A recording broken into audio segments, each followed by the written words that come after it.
Well, we have an issue with the Lincoln. We have AC issues. Let me show you what's going on.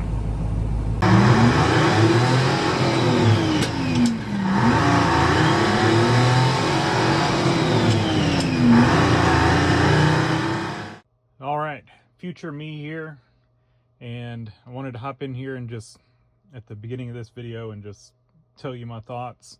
This is a very long video, probably the longest one I've ever uploaded to my channel, and the information in this video is I feel like it's very detailed, and the retention rate is probably not going to be the greatest, so I almost did not upload it, but I felt like if you enjoy these kind of troubleshooting videos, maybe you'll enjoy it. And there's a lot of good information in here on diagnosing ATC issues on these Lincolns. And if you have one of these cars, you know, maybe somebody will find this information useful. So I wanted to go ahead and upload it. And if you make it all the way to the end, thank you very much. So let's get to the video. All right, so I'm sitting here in the Lincoln. I noticed the AC wasn't working last time I drove it. I just went to the parts store and didn't really have time to dig into it that day. We're back here again. I'm just letting it run, trying different settings. And, you know, this thing has climate control, so we should be able to set it to, you know, whatever degree we want, whatever temperature we want. And then it knows based on ambient temperature whether it should be hot or cold, and based on that, or whether it should be AC or heater, and based on that it determines where it should be blowing. So when I drove it before, I noticed it wasn't blowing. Like, I could hear the blower motor, but it wasn't coming out the vents. I can tell now it's coming out the floor, and now that I've had it running for a little bit, I can feel it's blowing heat. So even though we've got it set to 65 degrees and it's probably 80 outside, maybe 78, it's blowing heater. So it thinks it's hot. Now I've tried adjusting this and it does not seem to care whatever I put it on. I wonder if I put it all the way to 85, if it will cut off. So it should cut off if it gets to the set temperature. So let's see.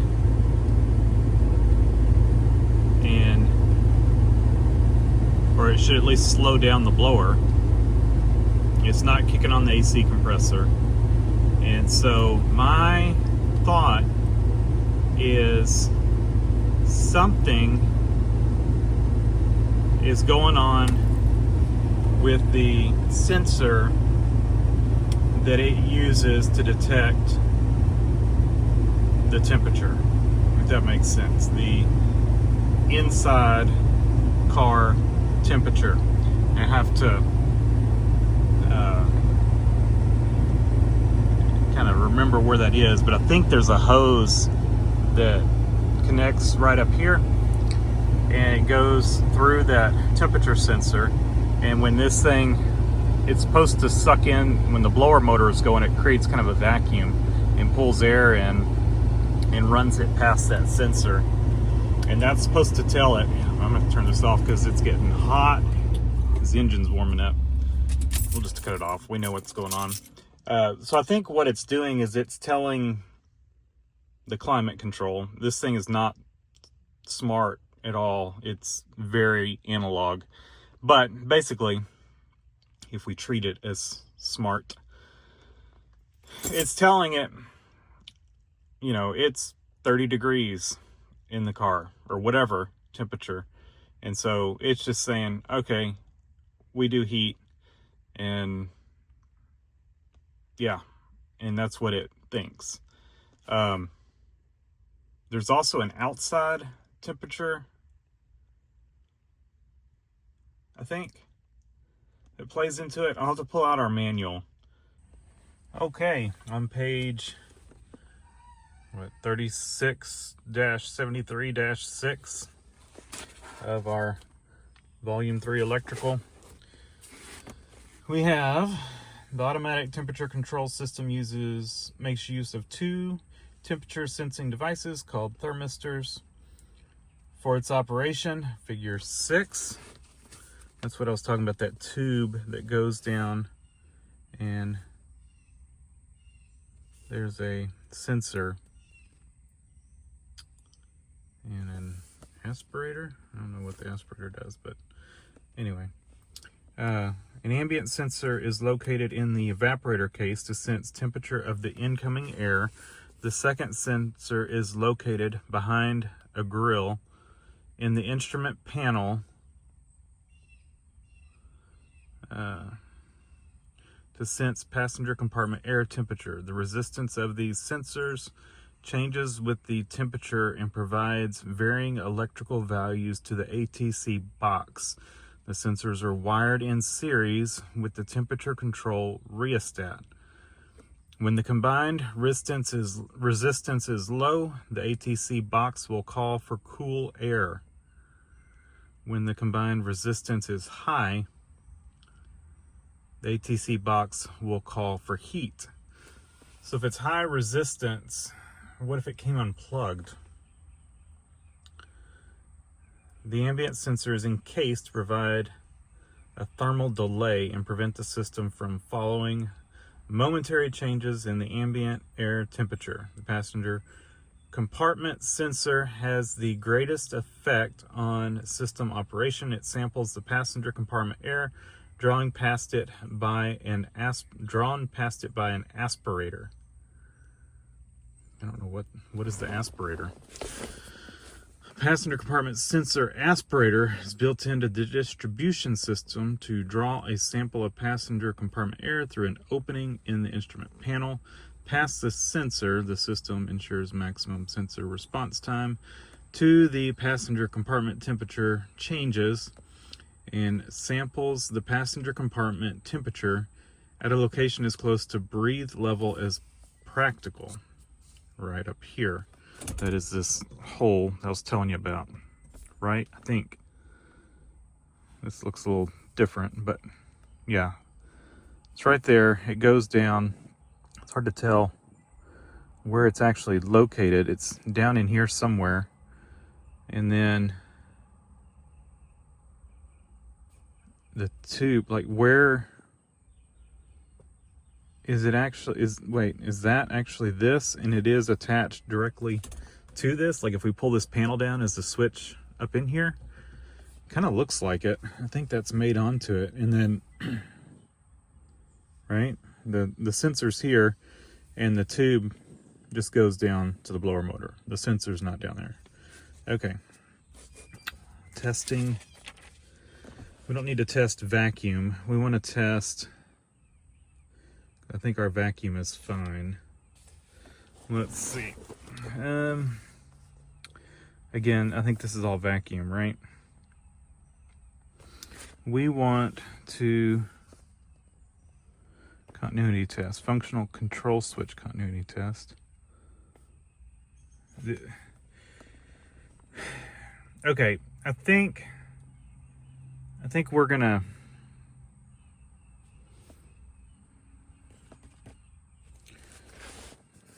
all right, maybe we should read this. I was about to say, let's get up under the dash and look to make sure our wiring to here looks fine, right? That'll be easy to check.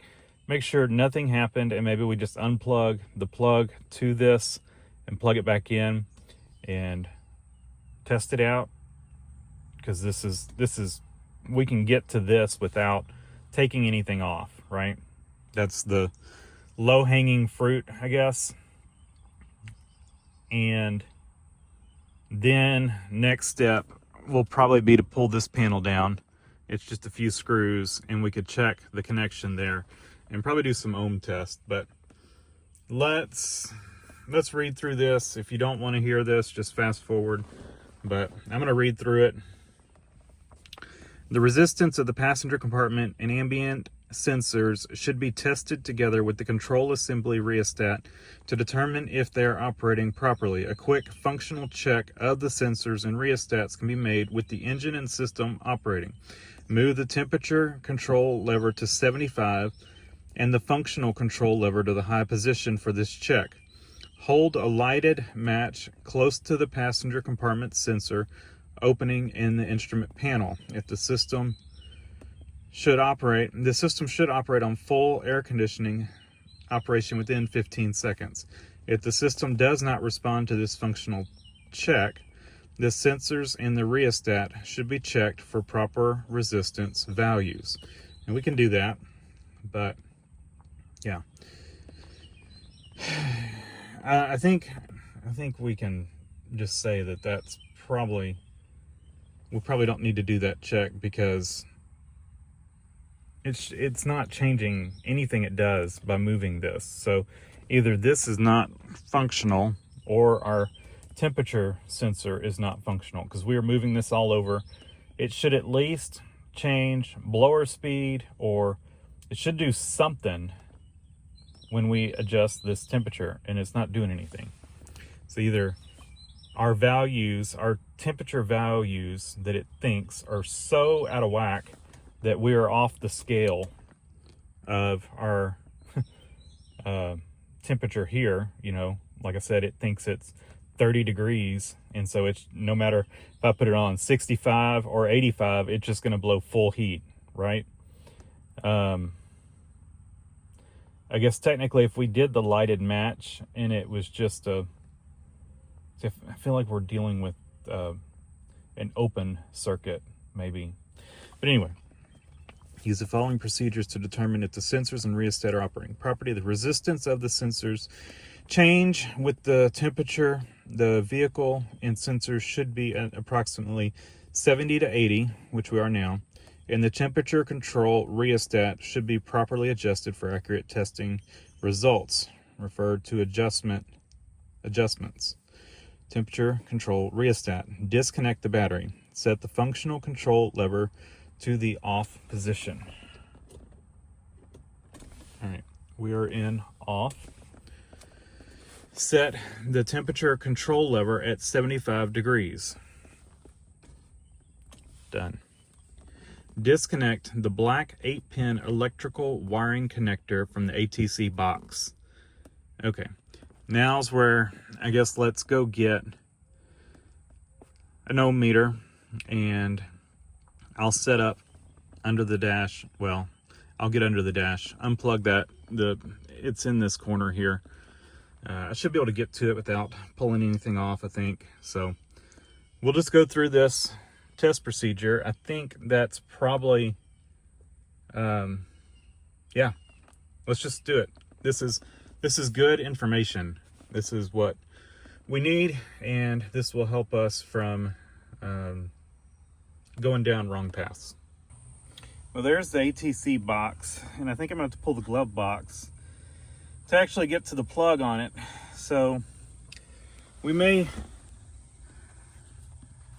skip that. Not skip it, but jump to something else first. So our low-hanging fruit here is this little, I guess it's a rheostat. This is I'm sliding our temperature adjustment. And so that would be that plug right there. So why don't we hook up our ohm meter? We'll unplug that wire, hook it up to it, and just make sure our ohm values change when we slide this around. And that would tell us if this is working, or, you know, this thing could have failed. That's the easiest thing to get to. Let's just try that. All right, so we're hooked up. We've got it on 85 degrees. And let's put it on 75. All right.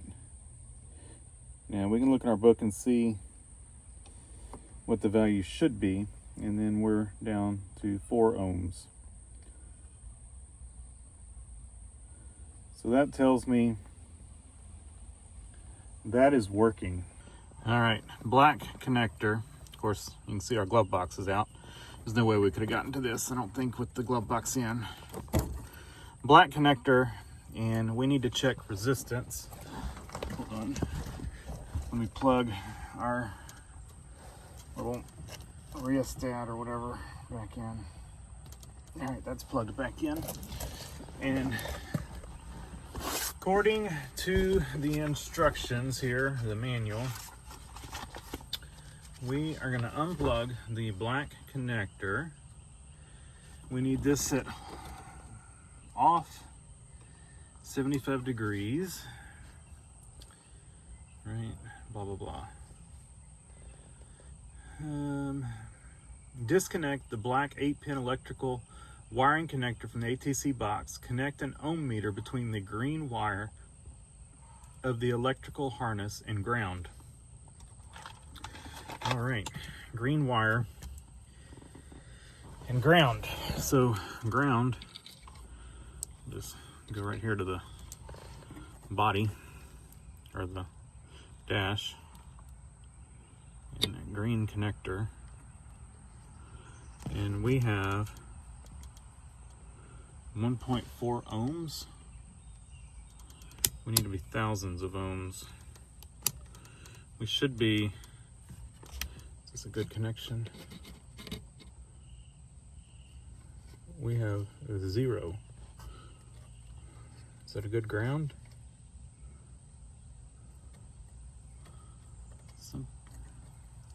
It should be with the ambient temperature between 70 to 80, which it is. The resistance of the sensor string and rheostat should be 1200 and 1300 ohms.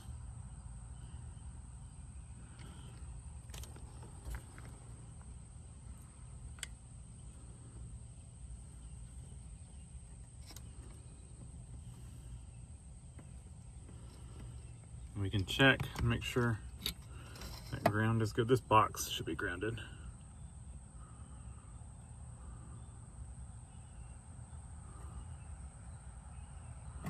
I don't know. I don't feel 100% confident. I think that, back probe it, I think that should be good. Yeah, we just don't have anything. Green wire.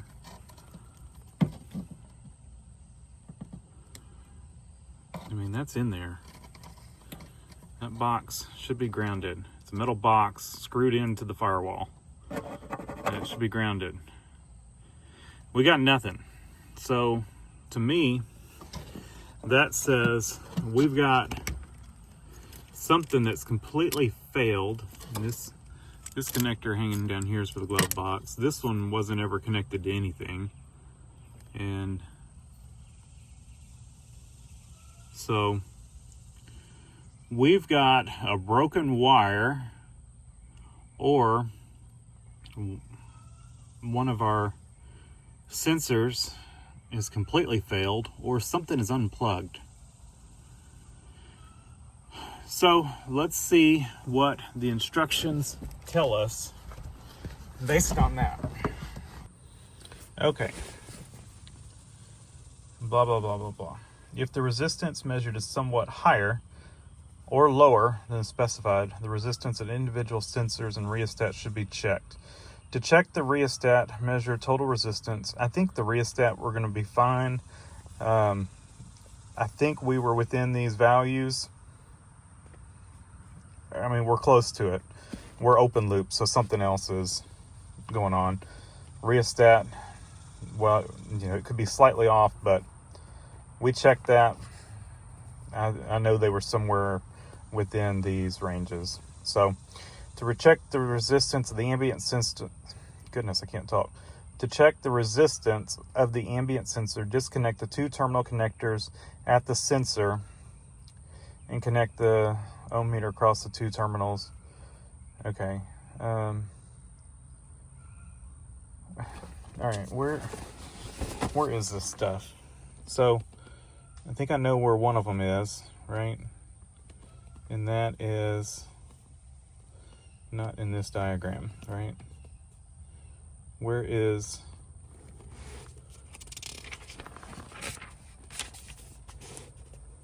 compartment sensor, ambient sensor? Oh, let's go do that one first. What if that came unplugged or something? It's outside. Let's see. I think this is going to be the firewall, right? and this should be on the, let's go check that. Again, we're going for low-hanging fruit, right? What can we get to the easiest?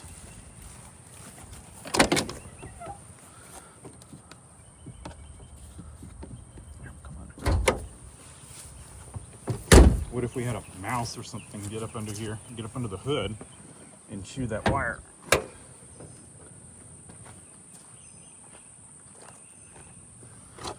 Here it is, right? Yeah. Here is the connector for it. Yeah, I mean, it's plugged in, but that's the connector for it. So let's just, ooh, that connector, I guess it's okay. All right, let me get my ohm meter and let's see what this value should be. This is the ambient sensor, right? Ambient sensor. Let's see. Resistance should be between 165 ohms and 185 ohms. And we're 70 to 80 degrees ish. But we're open loop, so if it has an ohm reading, then yeah, we should be good. So let's check it. 165 to 185, so set our range. And let's just check. Where is the connector? Right here. We'll come in there.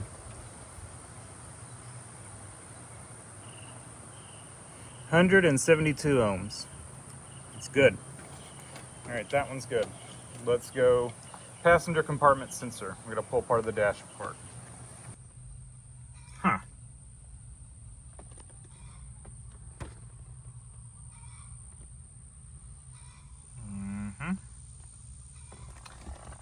Where's...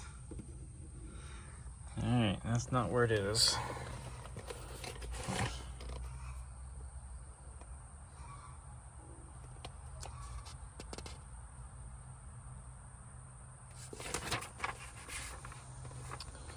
Sure looks like that's where it's supposed to be, but maybe not. Where is this thing?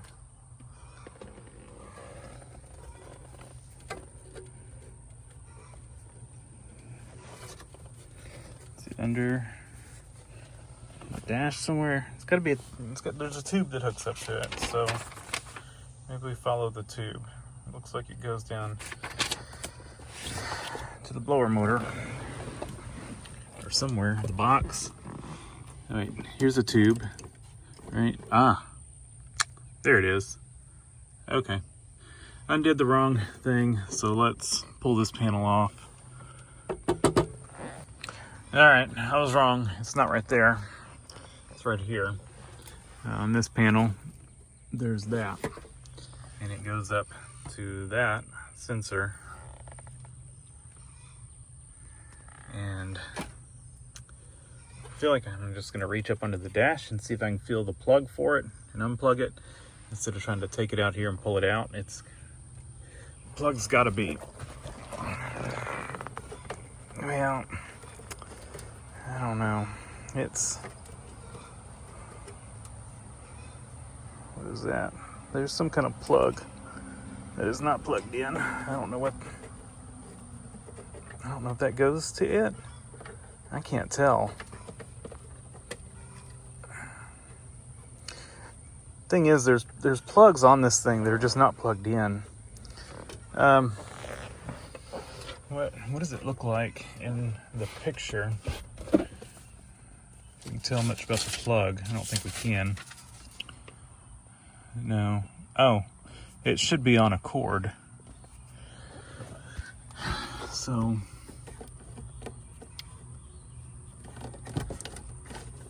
we should have a little cord coming down. I don't know what that is. Like I said, there's stuff that's not plugged in on this car. Like that connector, you know, which has been like that. And this one, you know, I guess there maybe options that this one was not equipped with.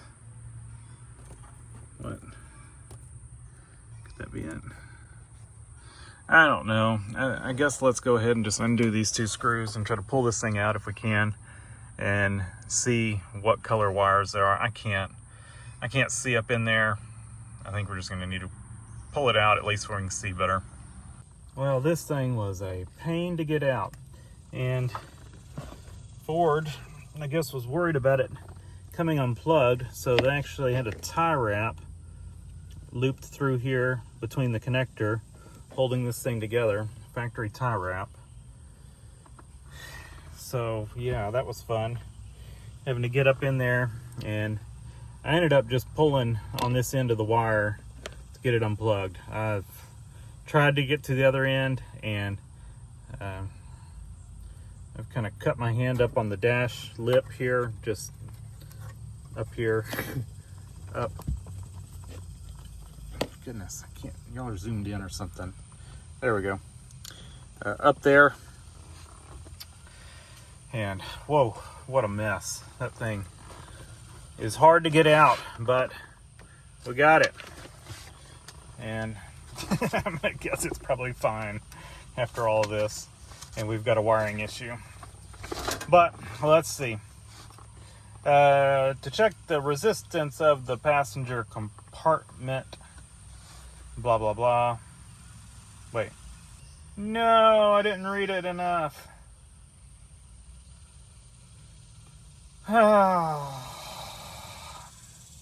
We actually check it.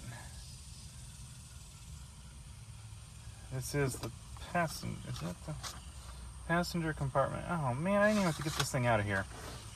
Let me read this again.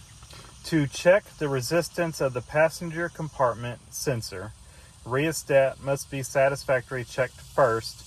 Set the temperature control lever at 65 and this is why we read first. So the temperature control at 65 and connect an ohm meter between ground and the blue-yellow terminal of the 2-terminal wiring harness connector to the ambient temperature, the ambient sensor. Dang it, we didn't need to pull this thing out of here. Well, we're going to pull it out. We're just going to check and make sure it has some kind of resistance. While we've got it out, I don't know what the resistance value should be, but as long as it has resistance, because like I said, we're kind of open loop here.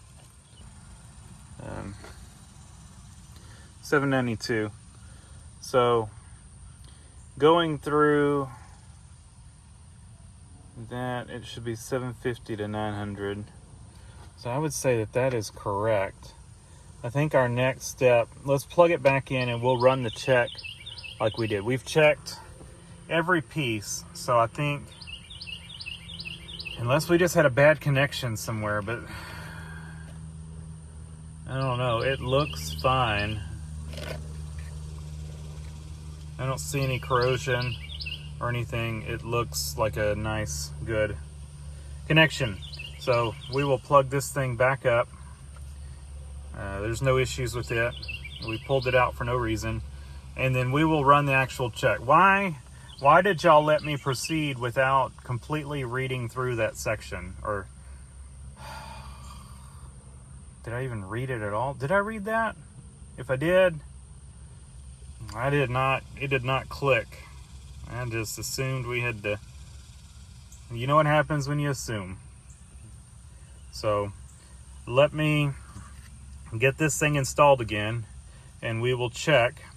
I'm going to guess we have a broken wire somewhere, which this does not cover at all. It does not. I mean, we can look at a wiring diagram and try to maybe break this thing apart, but it does not go into details of checking the wiring, go to this connector, check this between ground and It doesn't do that. It walks you through testing the sensors. We're gonna have to, we should have a wiring diagram. We will have to go on our own figuring that out. Well, it actually wasn't too bad plugging it back in. Now that that tie wrap is off of it, that was part of the hard part, was getting something up in there to cut that tie wrap. Now, we've got undercoat blue and black right there, right? Blue yellow. We're looking for a blue yellow. I have a green, and it looks like a blue black. I don't know, we'll just check both, but we for sure have a blue here, between blue and ground. And let's just go over to the battery.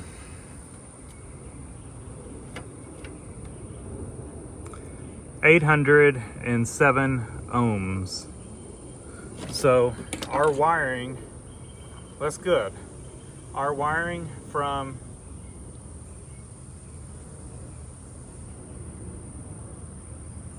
wouldn't that tell us our wiring I mean, from here all the way into the cab, inside, through the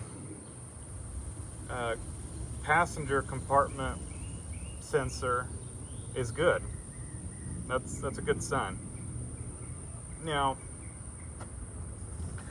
I would assume that goes to ground, right?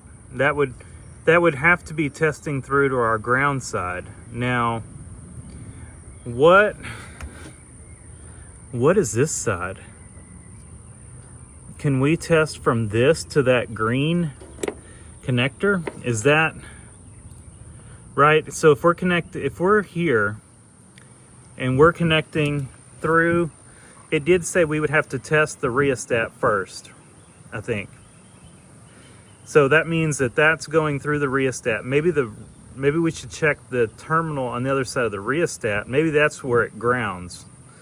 The ground starts on one side of the rheostat, and this circuit goes all the way through these sensors, and this is flowing backwards. So, right? Are you following me? So from here, it goes through the passenger compartment sensor, through the rheostat, where you adjust the temperature, and then to ground. Because we're testing continuity, we're testing ohms to ground. So this should tell us that our ground side of our wiring is good because we have a good ohm reading. Is that making sense? So I would think that this should go to that green wire on the ATC box, in theory. So let's test that out, and then we'll look at a wiring diagram. Let's leave that connected. I don't know if that's connected well enough, but it should be making some kind of a contact. But we could actually test it out here, because we can plug this wire into that green, right? We actually come out here and check it.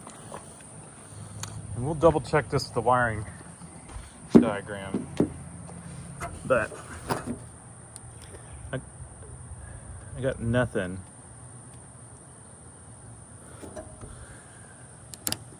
In theory, nothing. So let's look at the wiring diagram and see if that's correct. And if it's correct, if that goes from there to this green wire. Is that what color that was? Green and gray? It was green and something, right?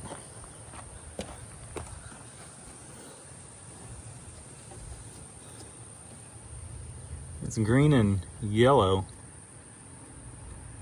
All right, the green and yellow. We need to figure out what the green and yellow wire is. All right, where it goes. But I think, if I'm thinking about this correctly, I'm thinking we just verified the rest of the wiring to ground. So let me pull up a wiring diagram and see if I can find where that wire goes.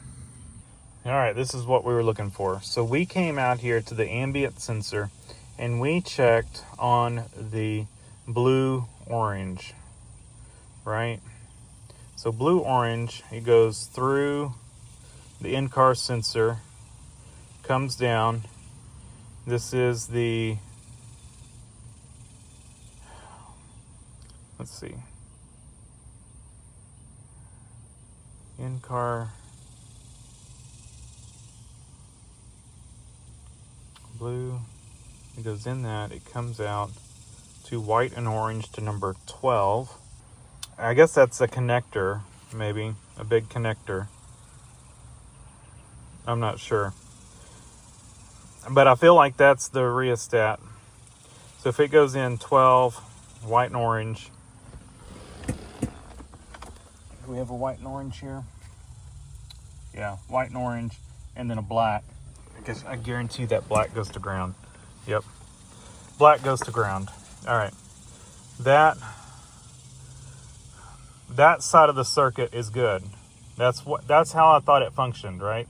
Goes through these, it goes through these. That rheostat's in here somewhere, and then it goes to ground. That black wire out of the rheostat goes to ground. So that verifies our wiring up to the ambient sensor.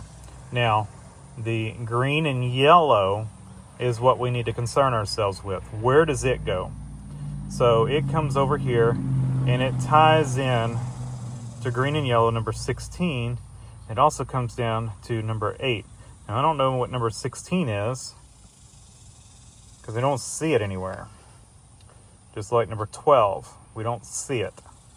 But it does go to number 8, which number 8 is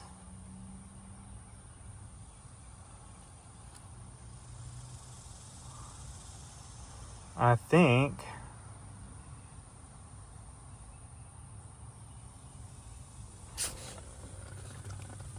this connector, but it doesn't tell you what color it changes to, right? Number 8, it just says green and yellow. It comes down to here, and it looks like, let's see, we have two different C, view B. Oh, look, view B. Oh, it actually goes to the small pin on this other connector. So let's unplug it. It goes, do we have a green and yellow? We should, right? Right there. So this connector, we got the opposite side of it. We're looking at the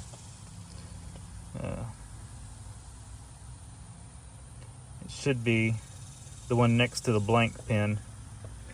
Yep. Which is green and yellow. Okay. Let's check that. All right, got it hooked up out there. we're just gonna hook it up as a continuity test because that should be a straight shot. Okay, that wire's good. All right. So that tells us that the wiring from there is good. Now number 8 comes over to this little pinwheel of servo deal. Number 8 is our, wait, no. Number 8, I don't guess that's necessarily wire 8.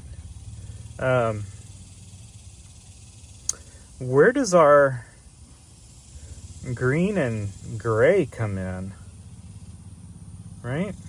Because it had us checking the green and gray. Is that 16? Where does 16 come in? It's a C continuity chart. I don't know.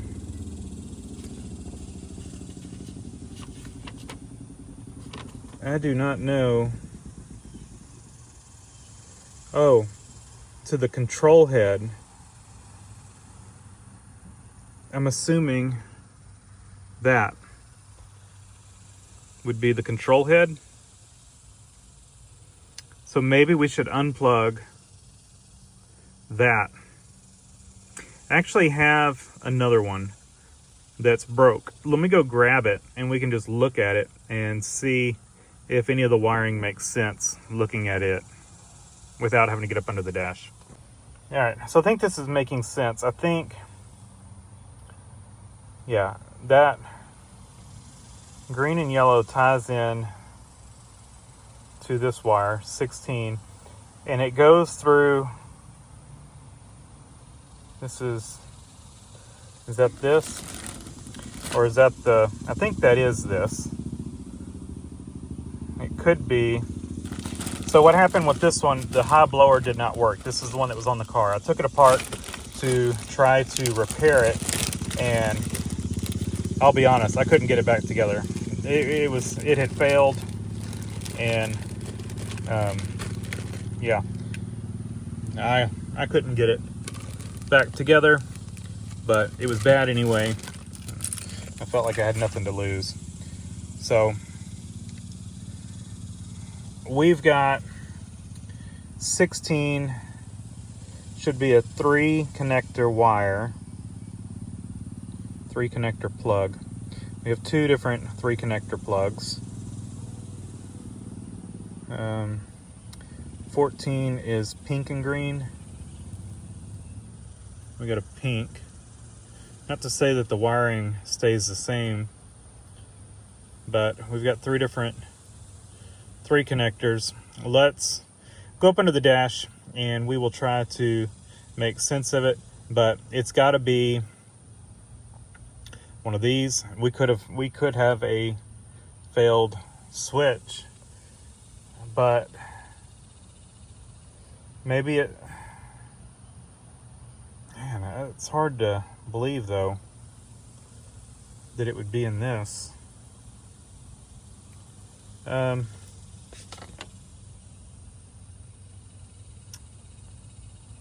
14, 13, 16. Yeah. Well, let's go look at.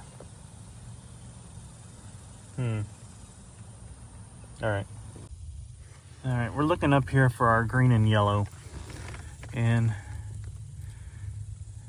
we have a green, it looks like a green and white there, and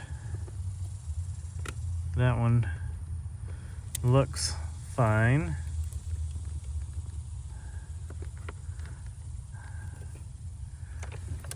Where's that connector is more than 3.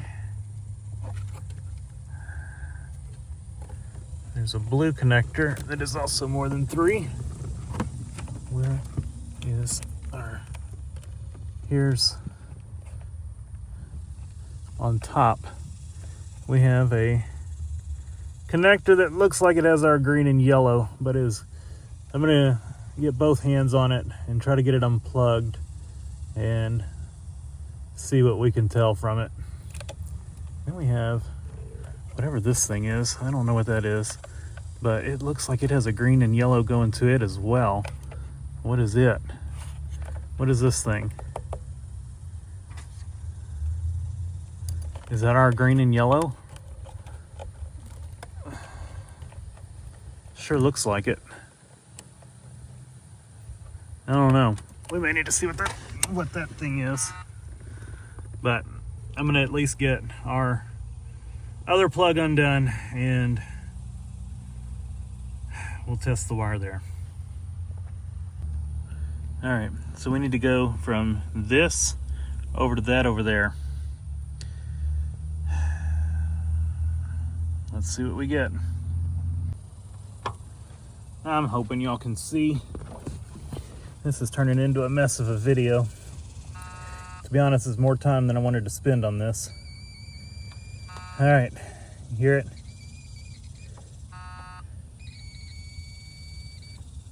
We've got connection. So, this buzzer, come on.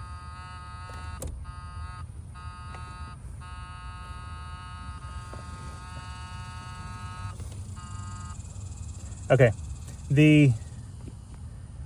so what that should tell us is from this green and yellow, we have continuity over to the ATC box. And we verified from the ATC box to that outside ambient temperature sensor, we have continuity. So in theory, this should also have continuity to that ambient temperature sensor.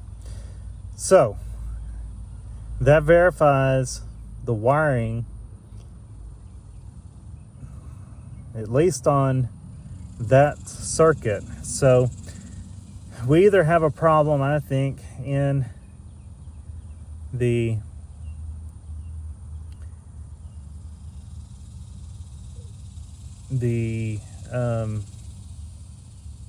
and I really don't think it would be in this selector switch, because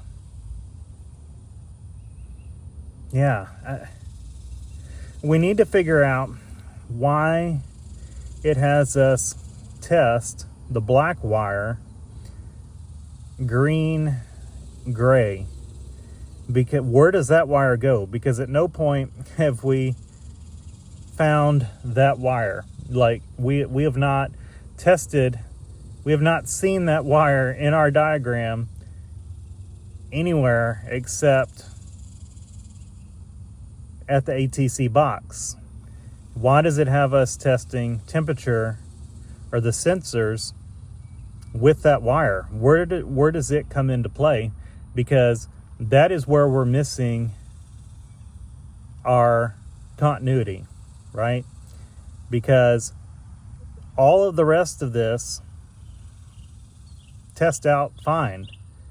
You know, we have, in theory, I think we could actually go over to that green wire. We could plug all of our sensors back in.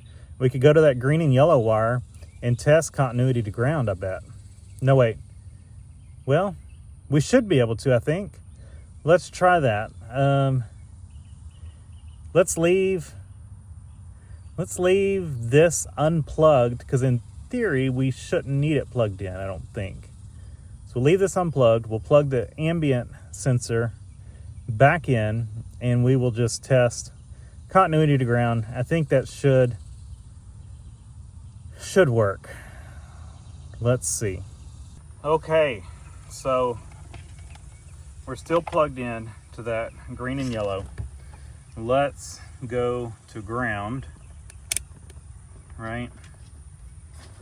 And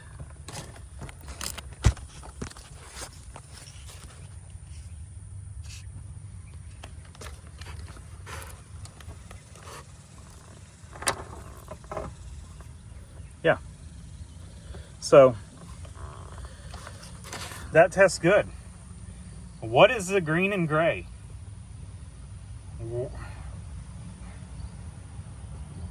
Why does it have us test continuity on the green and gray wire, the black connector?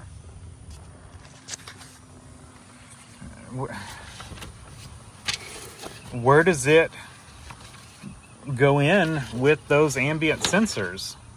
Because we've got green and yellow, which based on looking at the wiring diagrams, appears to be correct. Let's go back. I know I didn't get the wiring colors wrong. The wind. Because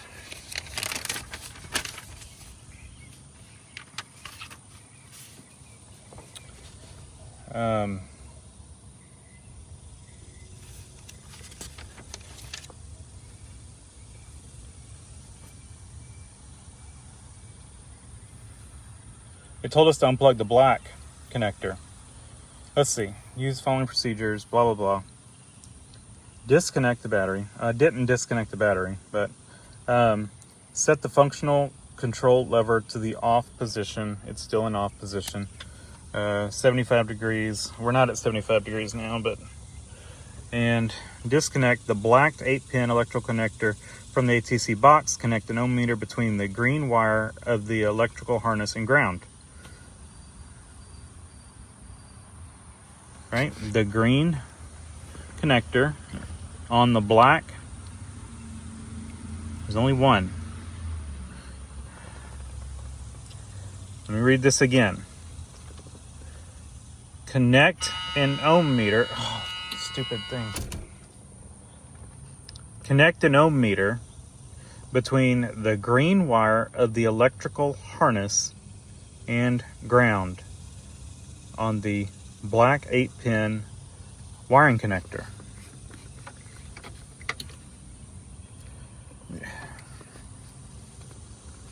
That is this one right here. Okay, and we go to ground.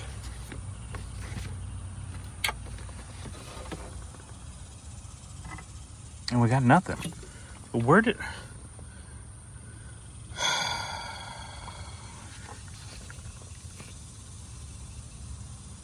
That makes no sense. 1200 to 1300 ohms. Let's just see what it is on this wire here.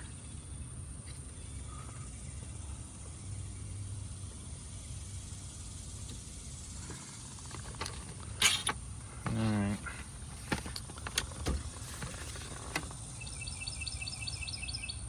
$1,272 ohms. Is this a mistake in the manual?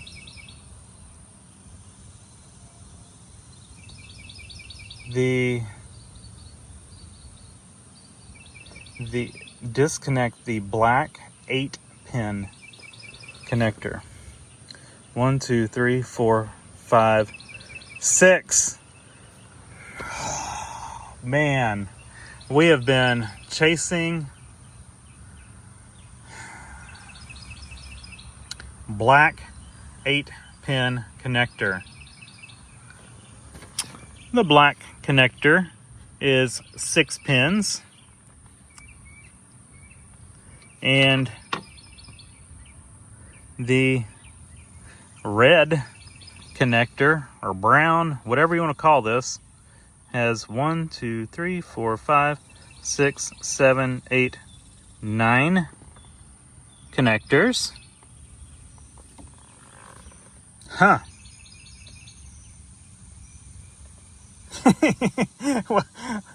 Disconnect the black 8-pin electrical wiring connector from the ATC box. Lincoln Continental. Black 8-pin connector. Okay. We've got a brown electrical connector. Black electrical connector. 1, 2, 3, 4, 5, 6. 6-pin black. 9-pin. Technically it has 10 pins, but there's only 9 connected. Brown. Where's the black 8-pin? We've got a vacuum connector.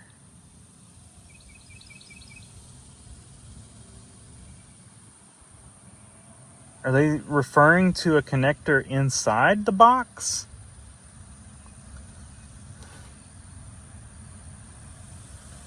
That makes no sense. We're going to have to assume that there's some kind of problem in the write-up of this. And what they mean to say is the brown 9-pin connector, because that green wire is correct. So now, this is kind of frustrating if you can't tell. We have gone down a rabbit hole that we did not need to go down based on incorrect information here. Now, I did extra work by pulling this out, but we wouldn't have went down that route if we would have known that they said the green wire and the 9-pin brown connector. We would have connected to that, and we have, I think, was it 1297 ohms? And so we're between 1200 and 1300 ohms. So let's see. If the resistance measured is somewhat higher or lower than specified, the resistance of the individual sensors and rheostat needs to be checked. So we can assume that the resistance is fine, right? We are now I'm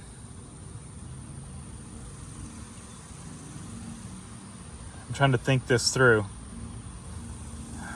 We have verified that all of that is correct. So what, our temperature sensors are fine. Thinking this through. Give me a minute. Let me think about this, because this whole ATC box is vacuum controlled. It has a vacuum, has some vacuum actuators and stuff that control it. It's got a little servo that pulls some contacts across some traces that changes the behavior, that then sends different vacuum signals as well as different blower signals. Some of this is working because our blower speed does work when we manually control it, which I think that still goes through this box. And we can switch between floor and defrost. So that tells me it does have a vacuum signal, but something is wrong and it's not going to AC.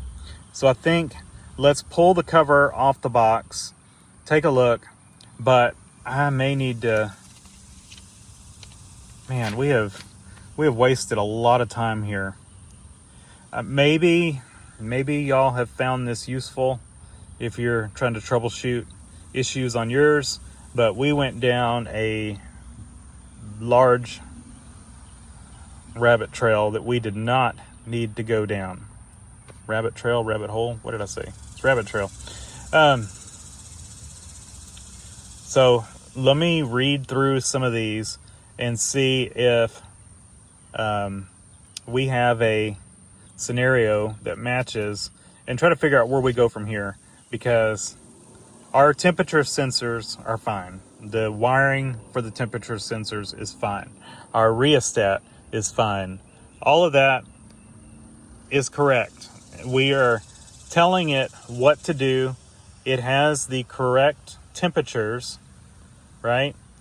And it is still going rogue and just going full heat. But yet we have vacuum because we can change to the defrosters and it does change to defrost. We can change to low blower and it does go to low blower. So there is some inputs that are working, but for whatever reason, we're not switching to AC. It is stuck on heat. Okay, I think our best thing to do next is to go ahead and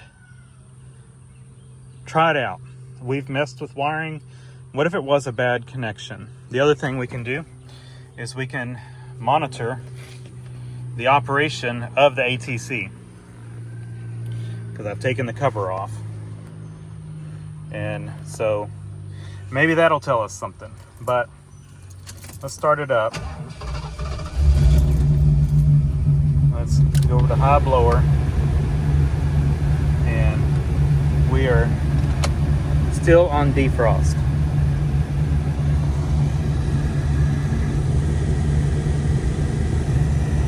Let's switch to low blower. It switches to low blower.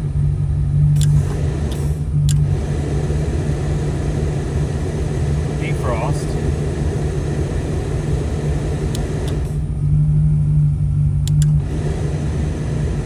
I'm not seeing it's switching things.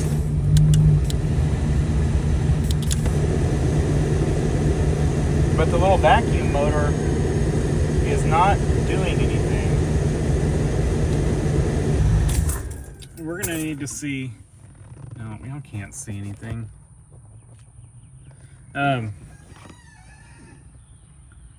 I need to read how this thing switches from AC to heat. There's a vacuum canister here that can change contacts. I think this does do blower speed, but evidently you can override this by putting the selector in low blower, and it does not operate this, so it's separate from the speed control that this has. And there's also, I think they call this a vacuum motor. I'm not sure. I think can change positions of things based maybe on the signal it gets vacuum wise. I'm not sure, but I think we're going to end up finding that there is something wrong in our box here, and it may be that this thing is stuck, because I think it does have a set of contacts and something turns in it, or yeah, that's what I'm leaning towards, something in here. So we need to kind of dig into this. There are a set of test procedures on the box itself, so maybe we'll be better off just going ahead and taking the box off the firewall, because I think we're at the point that it's got to be something in this. I really don't see how it could be anything else. So let's, I guess, chase this rabbit trail. All right, we've got this thing off. On the back side of it, it has some test procedures. So this is not the motor, this is a transducer. They're calling this the motor. I'm wondering, just thinking through this, they have you go test these vacuum solenoids. I think our vacuum solenoids are probably fine. At least we can assume, let's see, because defrost works. So defog solenoid should be good.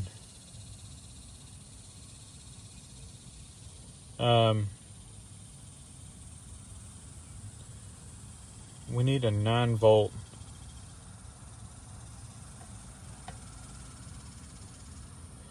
My power supply is at home.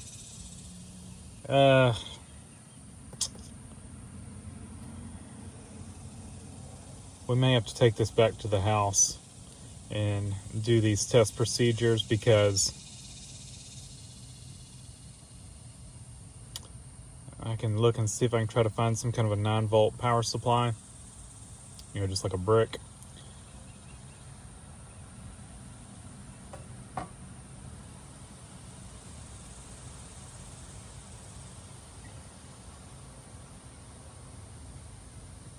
Move hose in the vacuum motor. Connect external.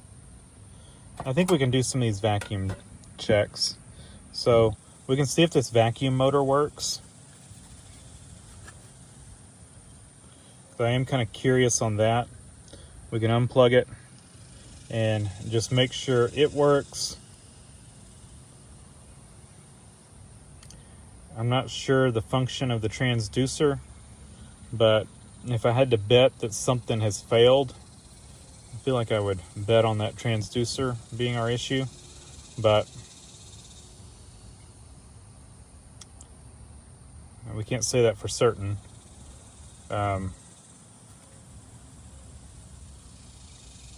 We could probably provide vacuum to it, and I would think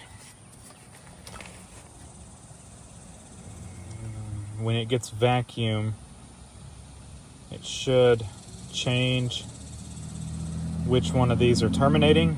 I'm not sure how it exactly operates, but maybe. I don't know. But let's check this vacuum motor.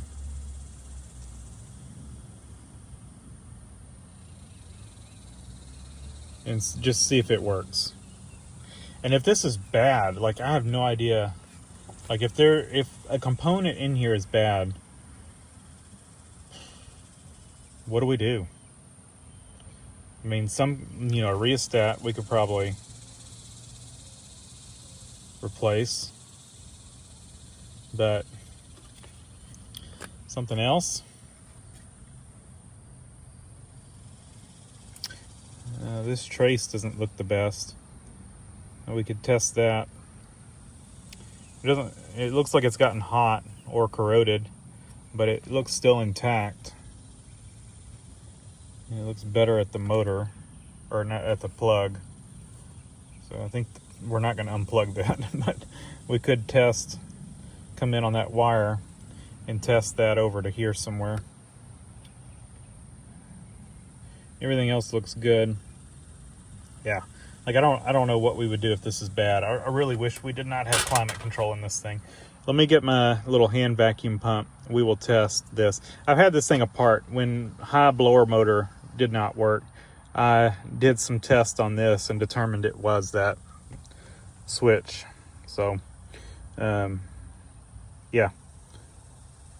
While I had it apart, I cleaned up this board here. So I think our contacts here are fine. Well, my Harbor Freight vacuum pump's not one to produce vacuum, so we've got human-powered vacuum pump.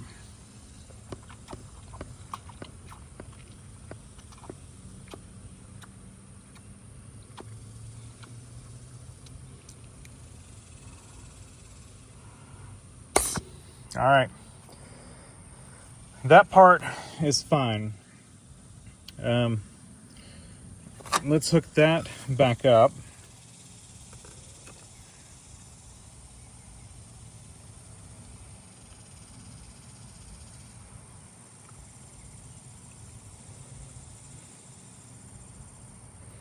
And let's go up to that vacuum transducer, which is this top port.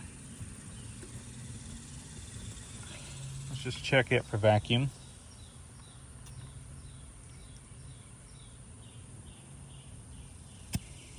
And it holds. So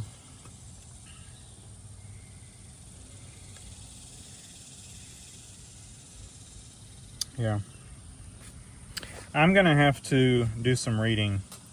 I mean, we can go through these checks, but I really want to know the operation of this thing, what it's supposed to do in AC mode. And I don't know if I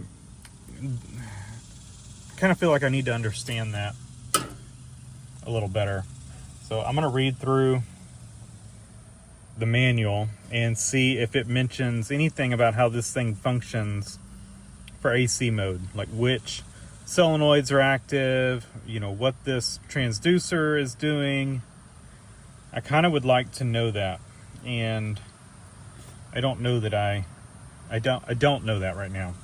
So let me see what I can figure out. I mean, I'm also just visually checking this thing, and so far visually I do not see any issues other than that one trace that looks a little rough, but I think is okay. I don't see anything that looks like it has failed. We have no capacitors, just some resistors for the most part.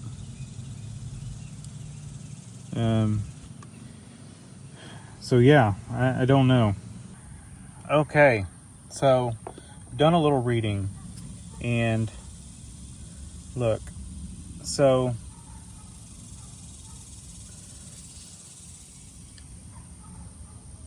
connect the vacuum gauge to the S port vacuum connector on ATC box. The vacuum gauge, blah blah blah. So top one. Slowly use restrictor. Apply vacuum to the T port so that the power switch arm will move slowly from extreme right to left position. We did that. That worked correctly. But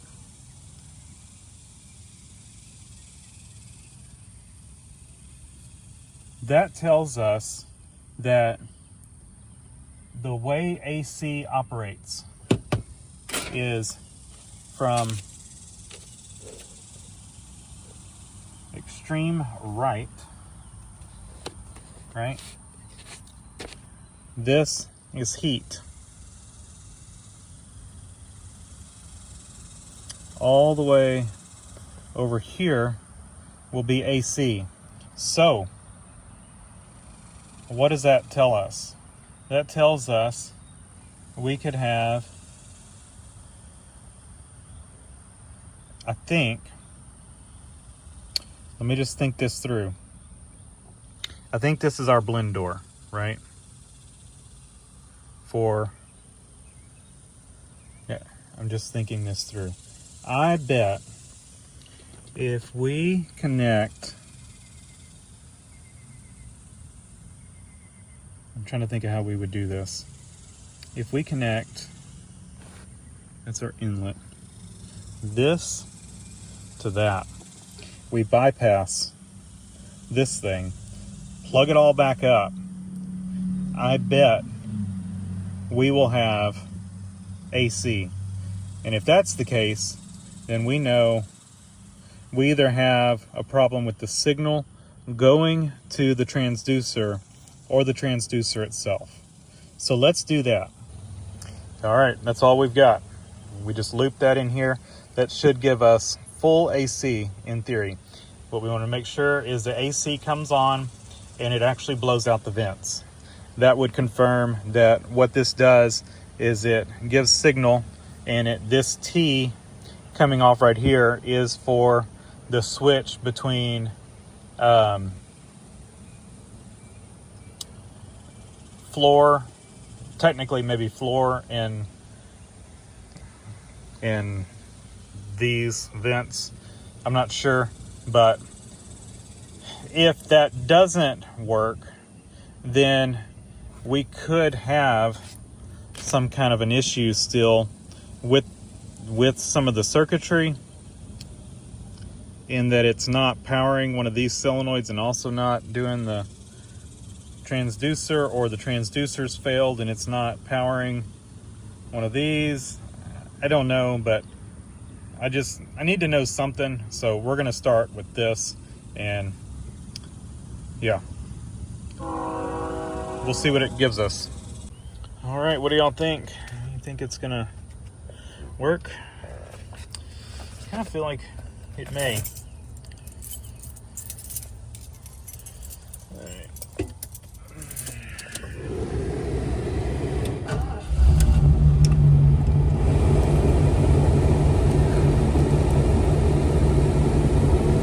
Okay, we know something.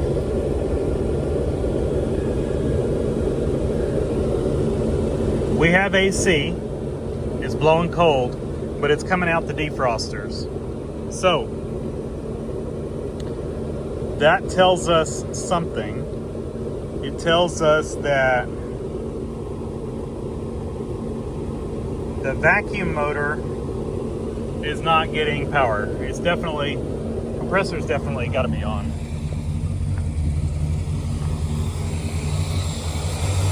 Yeah. Compressor's on. We are in AC mode, but we're missing some kind of signal.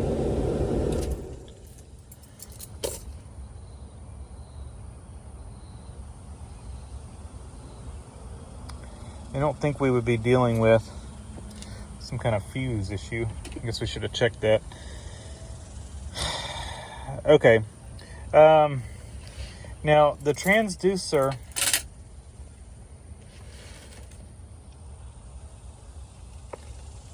ability of transducer to control vacuum supply to temperature blend door and power servo modulating vacuum motors. So that transducer also supplies power to the servos that modulate the vacuum motors. So I think we're leaning towards a bad transducer. So I think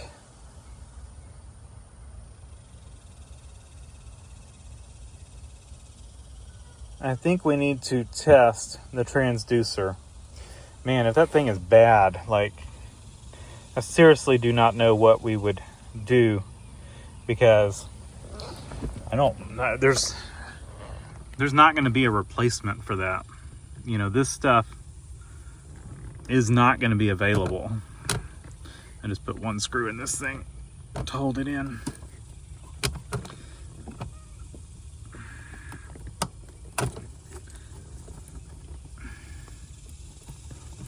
Or one bolt, I guess. One nut. And that thing, it holds a vacuum. I think our vacuum side is fine. We truly are dealing with something electrical. And I think our electrical side is probably fine as well.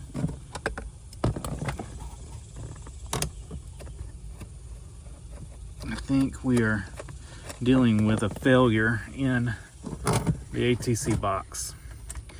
And I think it's going to be the transducer. So let me set up some test scenarios or something, whatever I need to test this thing. Like I said, my vacuum pump doesn't work, but we can manually apply vacuum to it. We're gonna hook all this up, get some kind of power supply set up, and run through the test procedures for the servo transducer, and then if it fails, I guess we got nothing to lose to take this thing apart.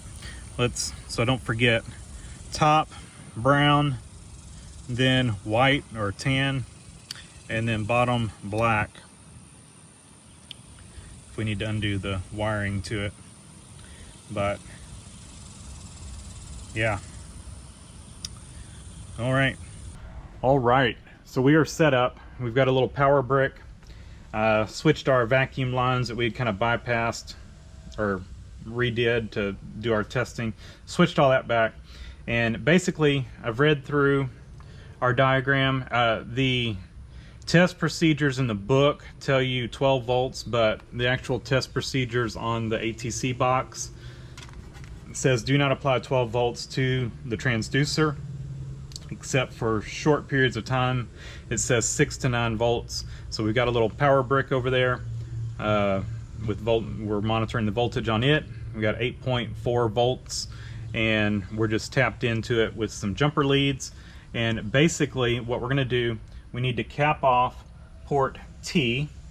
I'll just do that with my finger, and I'll use my human vacuum pump to apply vacuum to port S.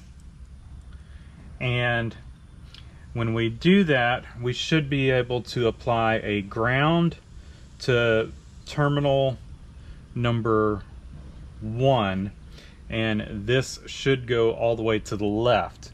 And then when we apply a ground to terminal number 3, so our positive stays terminal 2, and we just flip the ground between the two, and when we flip it over to here, it should come back over to the right. That should, I guess, release vacuum.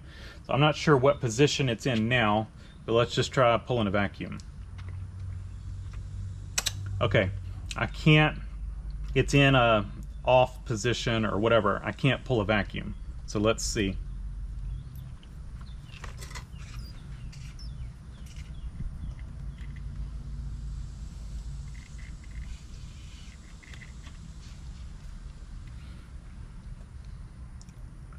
I got nothing. Can't. Oh, I got no voltage. Hang on.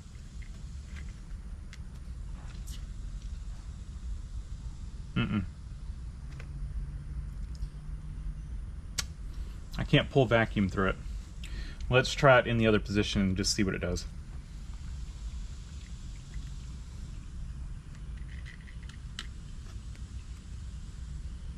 Nothing. So we can't get vacuum through it. It is not working. Or it's stuck in heat position. I'm not sure, but I don't think it matters that we still had wires hooked up to it. I just don't. For sure the ground shouldn't be a problem.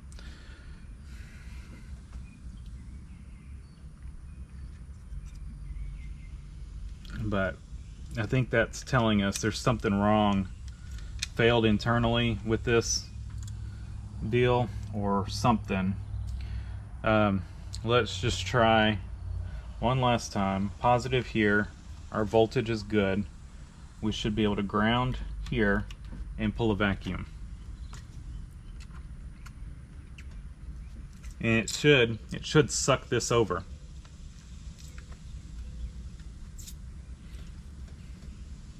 And it does not. It is not allowing vacuum out. We have vacuum coming in, no vacuum out on this thing.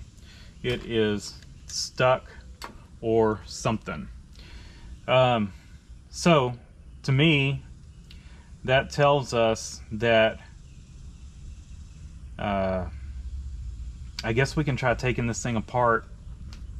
We'll take these screws off and try to get this thing out of here and open it up and just see. I guess we've got nothing to lose. It is bad.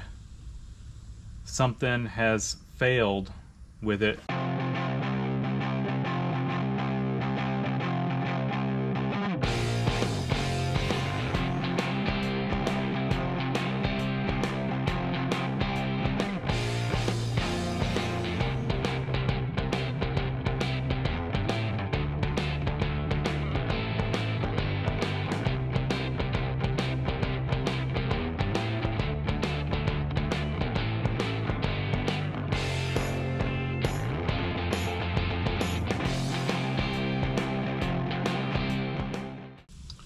Yeah, because that's connectors.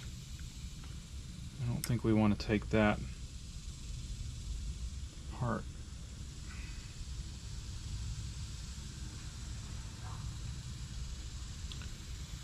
Is that water in it? It is. It's got water in it. Okay, well that's a problem. And there's blue. I don't know if that's corrosion. So I don't know. It's odd waters in it because this thing has sat inside, unless the water was from the last time like it's been in there a while, you know. I'm gonna guess if there's water in it though, it might be stuck.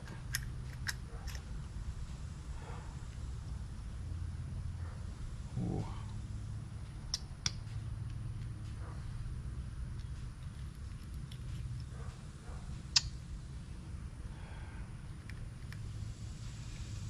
Yeah, I don't. And this does not. This is not confidence inspiring getting this thing apart, but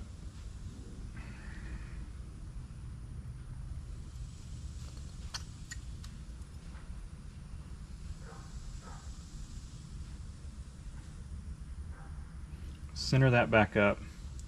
we need to get this piece centered, right?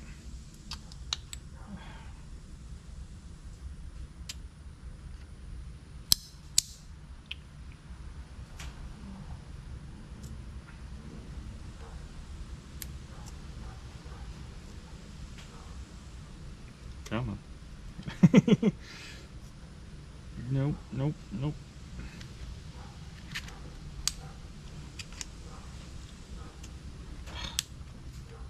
Just wants to jump to one extreme or the other. We need it centered.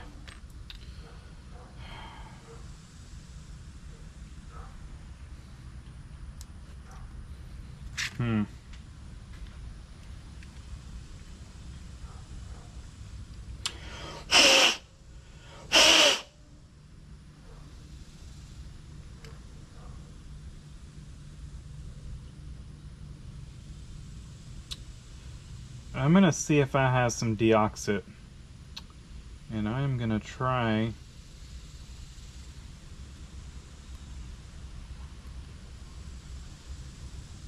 to clean this thing up.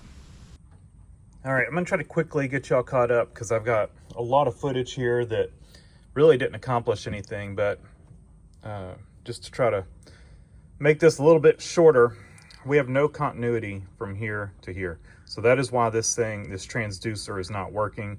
Somewhere, I've looked, it's not evident anywhere that's visible, but somewhere this coil has broke. And we have continuity here, but not here. So that is our issue. So I went down a rabbit trail of trying to use these, well, where's one? Trying to use some of these Mercedes valves. The problem I had is that these are only powered one way, and this thing is powered both ways. So you put it in cool, it pulls it this way. You put it back in heat and it pulls it this way.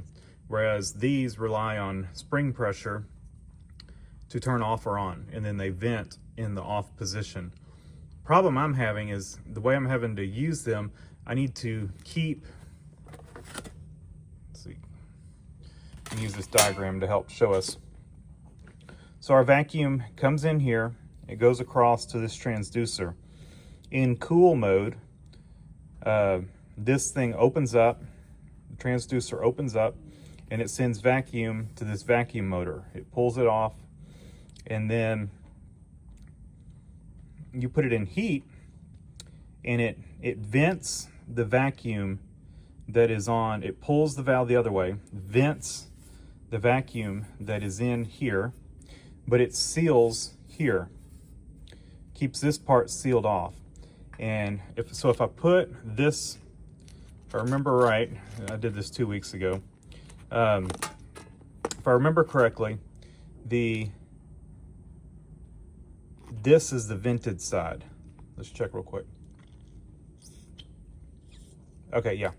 So in the off position, this is vented.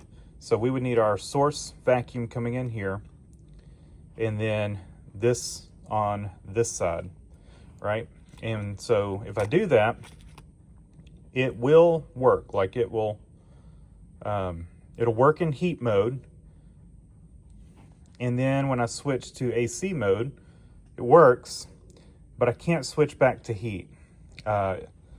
It just continues to pull a vacuum here, or the vacuum pulls this thing, it cannot release. And I don't know if I'm trying to use this thing backwards, but we need it to seal off on this side. So I've tried, I can't make it work. I tried using 2 in a configuration and, you know, put 1 on the other side of it to try to release the vacuum that's on this side, but I can't get it to work reliably. I also could be dealing with some of these that are leaky, and so that just was not going to work. We need something that is powered both ways, essentially, and our 460 makes a whole lot more vacuum than these were ever designed to use with the little vacuum pump, you know, on our Mercedes diesel. You know, it does not make much vacuum compared to, you know, a big block Ford. So all that to say, what I ended up doing was I just bypassed the transducer. So I hooked up, just put a splice in there and hooked up the inlet and outlet vacuum to it, which just put full vacuum to this vacuum motor, which put it all the way over here, which is full AC. And that was so, and then I just left it apart. And that way, if I needed to drive it, I had AC. But in the back of my head, I was trying to come up with some other solution. The other problem, if I could have made these work, this thing has probably got some kind of a calibration in to work in modes other than full cool or full AC. It has to operate in this range here, which means this thing must pulse to release a certain amount of vacuum to make this work, I'm guessing, which we never would have gotten that calibrated with just some other solution. So we really need the transducer. So let me show you what I found. And this is what I found. A whole nother unit from eBay with cords. So we got short little pigtails if we need to ever replace the plug. And paid $140 for this one. Sold as is, so can't guarantee that it's gonna work, but I'm hoping at least the transducer is good. But this thing actually looks to be in better shape than mine. It's from a 76 Lincoln. It's the same part number. I did open it up. It looks good inside. The vacuum lines look good inside. I think what we're gonna do is actually take this front cover off, mount it, and then start the car up, watch it through its operation, make sure it works, and then we'll put the cover back on it. The other thing I think I'm gonna do is put some tape along the top. Ours has some water damage. I think that's all prior. I think we've gotten the cowl all sealed up, but it's got some rust, and so I'd rather just seal the top off just in case, and that's just putting a piece of tape across the top that if any water got on it, it wouldn't go in it, you know, if it got on the top of it. I feel like that's probably a good idea. And then we can put a piece of tape. Once we put the front cover off, we'll put another piece of tape across here to kind of seal the front of it. So let me get this one installed and we'll try it out.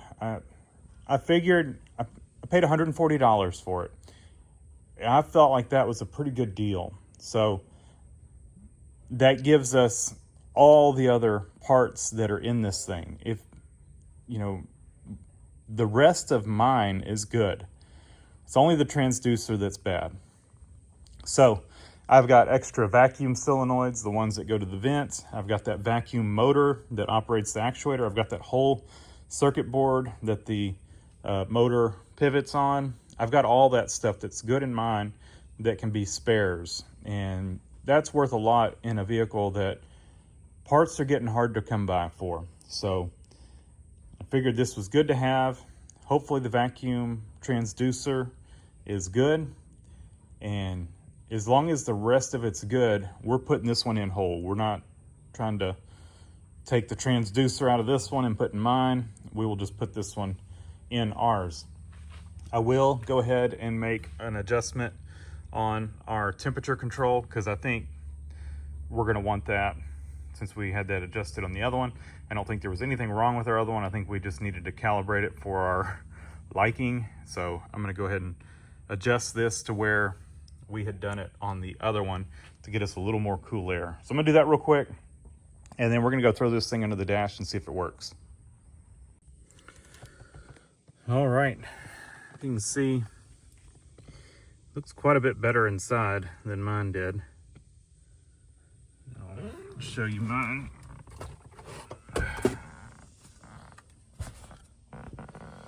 There it is, and there's where I bypassed. You can see I just looped that together, and there's the Mercedes valve I was trying, which is now disconnected.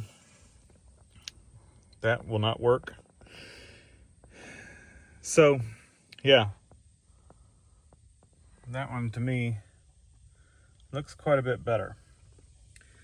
I did, like I said, I checked it. All the vacuum lines look good. I don't see any cracks in them or anything. So we're just gonna run it like it is. So let me go start it up and we will test it out, run it through heat and cool, and see if it operates as it should. Hopefully it does. All right, so it is in full AC mode. Let's flip it over to heat.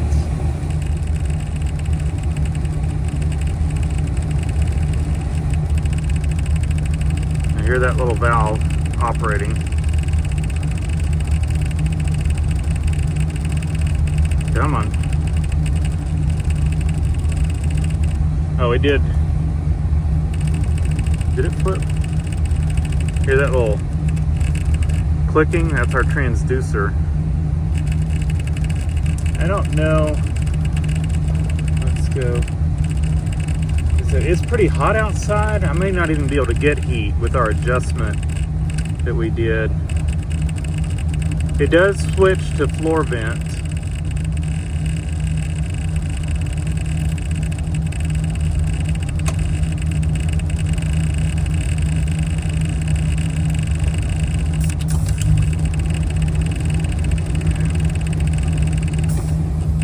Defrost.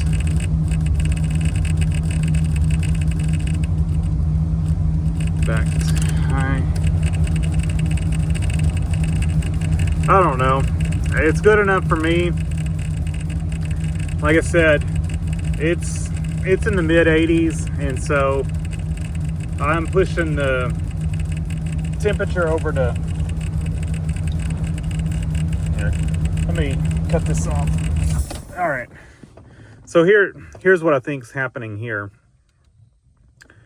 You know, we adjusted because it was cutting off the cool too quickly. I adjusted that temperature adjustment there on the side,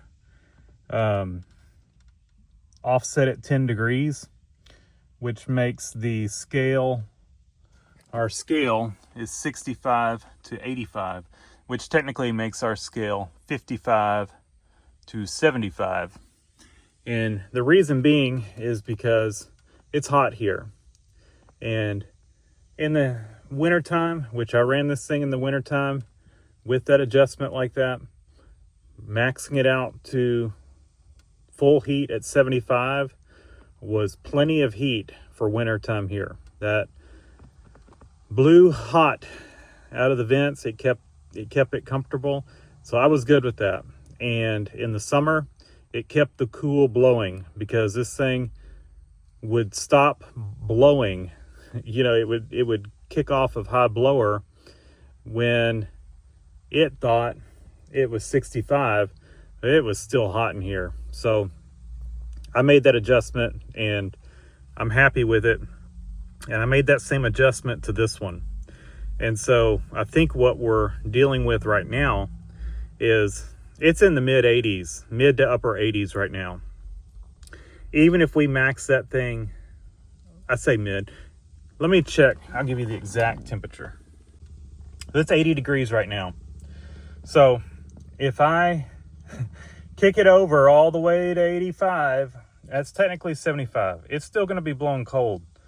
And yeah, so I don't think we can actually test out heat. It's moving. It's changing it to lower blower. When I do that, we can see its range of motion. I did one time get it to kick over to floor vent, but after switching to defrost and defog and all that, then switching back over, it's staying at vent.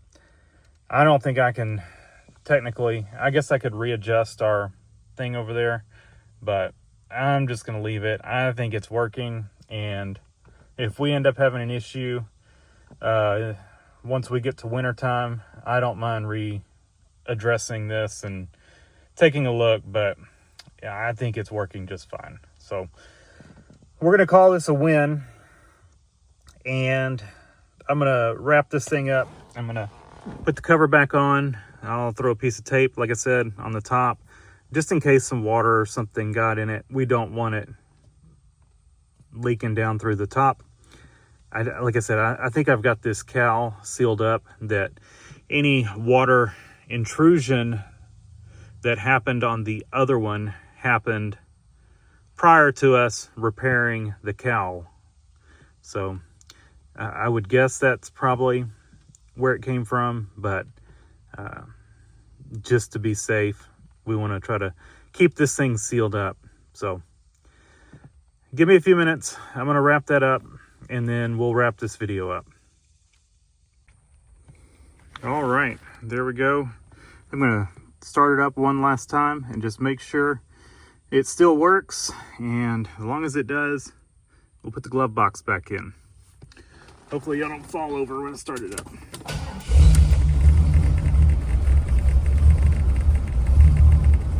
And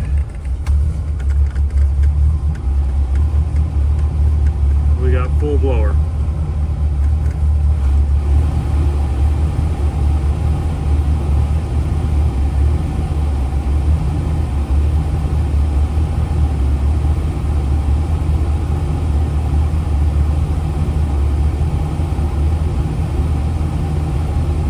So yeah, I think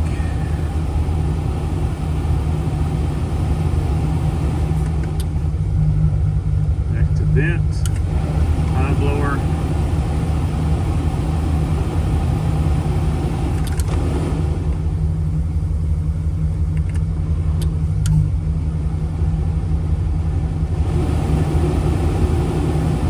Defroster, defog, defrost. Vent, low blower, high blower.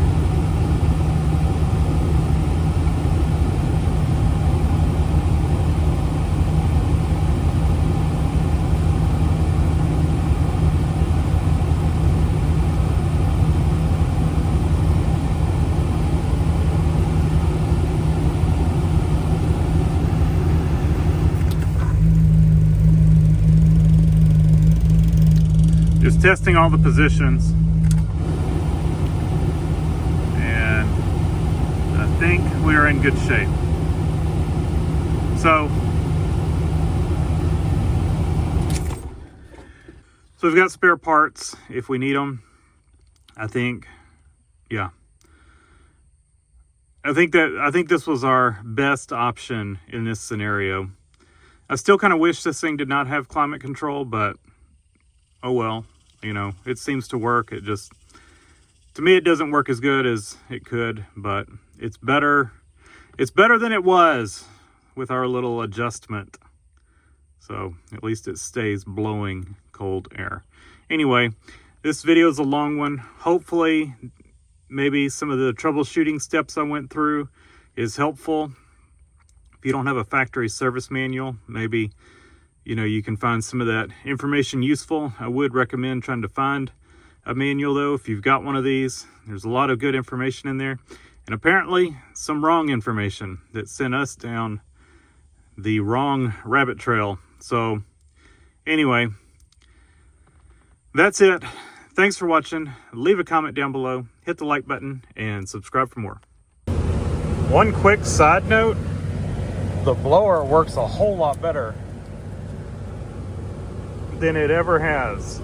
So I don't know, maybe my other one was having some issues and it wasn't doing high blower, but I don't think it's ever blown this much. I mean, I'm getting a ton of air through the vents, and I don't recall it ever blowing this good. I've always felt like the blower did not blow very well, but I mean, it's blowing some cold air and it's blowing it hard.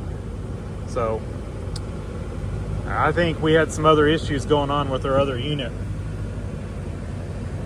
Anyway, just wanted to throw that in there. I'm gonna put the glove box back and enjoy some cold AC and maybe go for a drive. Thanks again.